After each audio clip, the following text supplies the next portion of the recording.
Assalamualaikum warahmatullahi wabarakatuh. Perkenalkan, nama saya Afita Bulwais Humairo, mahasiswi Fakultas Kesehatan S1 Keperawatan Universitas Nurul Jadid. Di sini saya akan menjelaskan tentang ilmu dasar keperawatan 1, konsep sel, biotermal, biomekanika, biooptik, dan bioakustika. Yang pertama, konsep sel. Semua organisme tersusun atas sel-sel, mulai dari sayap kupu-kupu hingga mahkota bunga yang berwarna-warni. Semua tersusun atas sel. Sel merupakan unit terkecil dari suatu bentuk kehidupan. Komponen kimia sel. Seluruh kegiatan kehidupan sel merupakan akibat dari reaksi-reaksi kimia yang berlangsung dalam sel. Senyawa kimia penyusun sel disebut protoplasma. Unsur-unsur kimia penyusun protoplasma terdapat dalam senyawa kimia, baik senyawa organik maupun anorganik. Senyawa organik dalam protoplasma berupa karbohidrat, lemak, protein, dan asam nukleat. Macam-macam sel. Macam sel berdasarkan keadaan inti. A. Sel prokarion, sel yang intinya tidak memiliki membran. Materi inti tersebar dalam sitoplasma atau sel yang memiliki satu sistem membran. Yang termasuk dalam kelompok ini adalah bakteri dan alga biru. B. Sel eukarion, sel yang intinya memiliki membran. Materi inti dibatasi oleh satu sistem membran terpisah dari sitoplasma. Yang termasuk kelompok ini adalah semua makhluk hidup kecuali bakteri dan alga biru. Macam sel berdasarkan keadaan kromosom dan fungsinya. A. Sel somatis, sel yang menyusun tubuh dan bersifat diploid. B. Sel germinal, sel kelamin yang berfungsi untuk reproduksi dan bersifat haploid. Bagian-bagian sel. Setiap sel makhluk hidup mempunyai 3 bagian pokok, yaitu 1. Membran sel atau selaput plasma. Membran sel merupakan bagian terluas dari sel, bersifat semi-permeabel dan tersusun atas lipid dan protein sehingga disebut selaput lipoprotein. Yang kedua, sitoplasma. Sitoplasma adalah protoplasma yang mengisi ruangan antara selaput plasma dan inti sel atau nukleus. Sitoplasma merupakan sistem koloid yang amat dinamis, senantiasa bergerak dan tidak pernah diam. 3. Organel. Untuk melaksanakan berbagai fungsi hidup, sel dilengkapi organel. Organel merupakan bagian isi di dalam sitoplasma, meliputi inti sel, mitokondria, ribosom, lisosom, plastida, badan Golgi, dan badan. Dan yang kedua, biotermal. Biotermal atau suhu dan termometer berasal dari kata bio, artinya makhluk hidup. Sedangkan termal adalah suhu. Suhu adalah besaran menyatakan derajat panas dingin suatu benda. Biotermal adalah panas yang dihasilkan dari makhluk hidup. Alat yang digunakan untuk mengukur suhu disebut termometer. Jenis-jenis termometer: 1 Celcius, 2 Reaumur, 3 Fahrenheit. 1 Celcius. Termometer Celcius ditemukan oleh Andreas Celsius, seorang ahli fisika asal Swedia. Celsius menentukan titik tetap bawah termometer dengan patokan suhu es yang sedang mencair dan diberi skala 0 derajat. 2. Reaumur. Jenis termometer ini pertama kali ditemukan oleh Reaumur, seorang ahli fisika berkebangsaan Prancis. Dan yang ketiga, Fahrenheit. Termometer Fahrenheit adalah salah satu jenis-jenis termometer yang perlu kita ketahui. Termometer Fahrenheit ditemukan oleh seorang ahli fisika berkebangsaan Jerman bernama Gabriel de Fahrenheit. Titik tetap bawah termometer Fahrenheit ada pada skala 32 derajat dan titik tetap atasnya pada skala 212 derajat.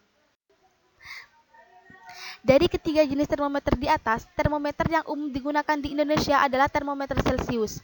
Sedangkan di beberapa negara seperti Inggris dan Amerika Serikat, termometer yang digunakan adalah termometer Fahrenheit.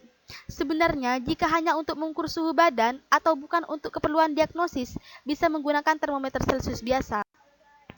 Cara kerja termometer: 1. Pemuaian, termometer Hg dan alkohol. 2. Rahan listrik, resistotermometer. 3. Potensial listrik, termokopel. Dan 4. Radiasi, perometer. Perpindahan panas. Ada 4 cara pemindahan panas, yakni 1. Konduksi, 2. Konveksi, 3. Evaporasi atau penguapan, dan 4. Radiasi. 1. Konduksi. Konduksi ialah pemindahan panas yang dihasilkan dari kontak langsung antara permukaan-permukaan benda. Konduksi terjadi hanya dengan menyentuh atau menghubungkan permukaan-permukaan yang mengandung panas. 2. Konveksi. Pemindahan panas berdasarkan gerakan fluida disebut konveksi. Dalam hal ini, fluidanya adalah udara di dalam ruangan. 3. Evaporasi atau penguapan. Dalam pemindahan panas yang didasarkan pada evaporasi, sumber panas hanya dapat kehilangan panas. Dan yang keempat, radiasi. Radiasi ialah pemindahan panas atas dasar gelombang-gelombang elektromagnetik.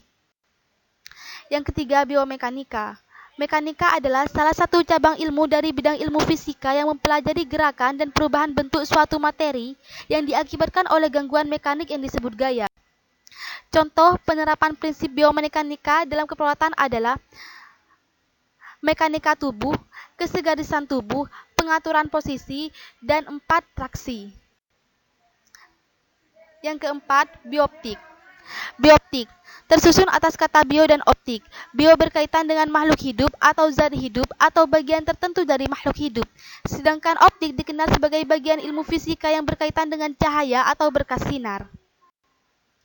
Jenis-jenis optik.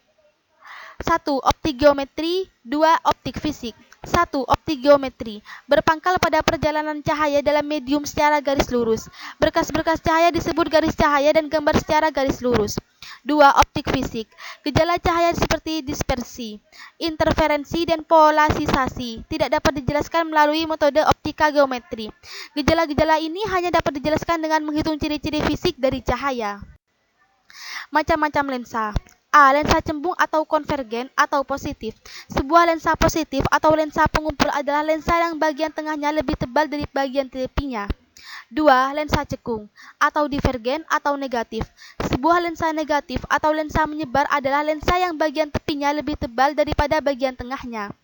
C.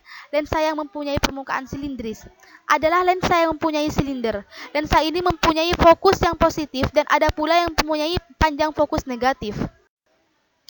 Kesesatan lensa. Berdasarkan persamaan yang berkaitan dengan jarak benda, jarak bayangan, jarak fokus, radius kelengkungan dan lensa, serta sinar-sinar yang datang paraksial, akan kemungkinan adanya kesesatan lensa atau aberasi lensa. Aberasi ini ada macam-macamnya. 1. Abrasi sferis atau disebabkan oleh kecembungan lensa. 2, 3. Astigmatisme. 4. Kelengkungan medan. 5. Distorsi. 4. Abrasi kromatis. Dan 7. Abrasi sferis. Mata merupakan alat optik yang paling dekat dengan kita dan merupakan sistem optik yang paling penting. Jenis-jenis mata dan teknik koreksi. 1. Mata normal. 2. Rabun jauh atau miopi. 3. Rabun dekat atau hipermetropi. 4. Mata tua atau presbiopi. 5. Astigmatisme. Dan 6. Mata campuran. Yang kelima, bioakustika. Bioakustika berasal dari kata bio dan akustika. Bio artinya hidup atau hayat, dan akustika berarti kajian getaran dan bunyi. Sedangkan menurut istilah, akustika berarti bagian fisis pendengaran yang tercakup dalam suatu bidang. Bioakustik adalah suatu perubahan mekanik terhadap zat gas, zat cair, atau zat padat yang sering menimbulkan gelombang bunyi. Jadi, bioakustik yaitu ilmu yang mempelajari tentang proses penerimaan pendengaran yang timbul oleh makhluk hidup. Struktur anatomi fisiologi sistem pendengaran. Telinga dibagi menjadi 3 bagian, yaitu telinga luar. 1. Telinga luar. A. Daun telinga atau auriker merupakan tempat mengumpulnya bunyi dan menyalurkan bunyi ke liang telinga. Daun telinga terdiri dari tulang rawan, elastis, dan kulit. B. Liang telinga atau meatus auditorius eksternal. Liang telinga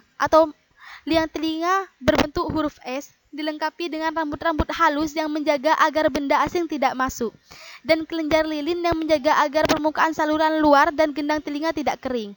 C. Membran timpani atau gendang telinga.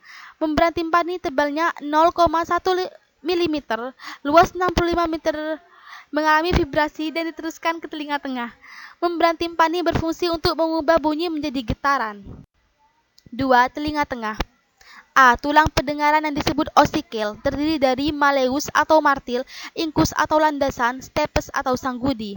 B. Saluran Eustachius. Saluran Eustachius berfungsi menghubungkan ruang telinga tengah hingga ke belakang faring. 3. Telinga dalam. Telinga dalam terdiri atas bagian tulang dan bagian membran. A. Koklea atau organ pendengaran. Koklea merupakan saluran berongga yang berbentuk seperti rumah siput, terdiri dari cairan kental dan organ korti, yang mengandung ribuan sel-sel saraf atau menyerupai sel rambut yang memiliki rambut yang mengarah ke dalam cairan tersebut. B. Vestibular, berfungsi menjaga keseimbangan. C. Canalis semicircularis, berfungsi menjaga keseimbangan. Fisiologi atau proses pendengaran. Gelombang suara dikumpulkan oleh telinga luar dan disalurkan ke lubang telinga dan menuju gendang telinga. Membran timpani bergetar untuk merespon gelombang suara yang menghantamnya. Getaran ini mengakibatkan tulang pendengaran atau ossicle di telinga tengah bergerak. Secara mekanis, getaran dari membran timpani ini akan disalurkan menuju cairan yang berada di rumah siput atau koklea. Getaran yang sampai di koklea ini akan menghasilkan gelombang, sehingga rambut sel yang ada di koklea akan bergerak. Gerakan ini mengubah energi mekanik tersebut menjadi energi elektrik ke saraf pendengaran atau auditory nerve dan menuju ke pusat pendengaran di otak. Pusat ini akan menerjemahkan energi tersebut menjadi suara yang dapat dikenal oleh otak. Gangguan sistem pendengaran. Adapun beberapa gangguan pada sistem pendengaran antara lain 1. Tuli sebagian atau hearing impaired, 2. Tuli otak atau deaf, 3. Tuli kondusif, 4. Tuli sensori neural atau presbikusis, 5. Tuli campuran, 6. Gangguan pendengaran akibat bising atau noise induced hearing loss, 7. Otitis media. Definisi bunyi.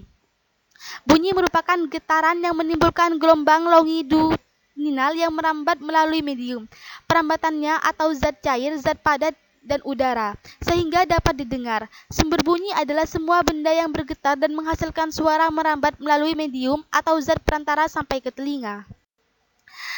Syarat terjadinya bunyi yaitu 1. Ada sumber yang bergetar, 2. Ada zat perantara atau medium yang merambatkan gelombang bunyi dari sumber ke telinga, 3. Getaran mempunyai frekuensi tertentu atau 20 Hz sampai 20.000 Hz, 4. Indera pendengaran dalam keadaan baik.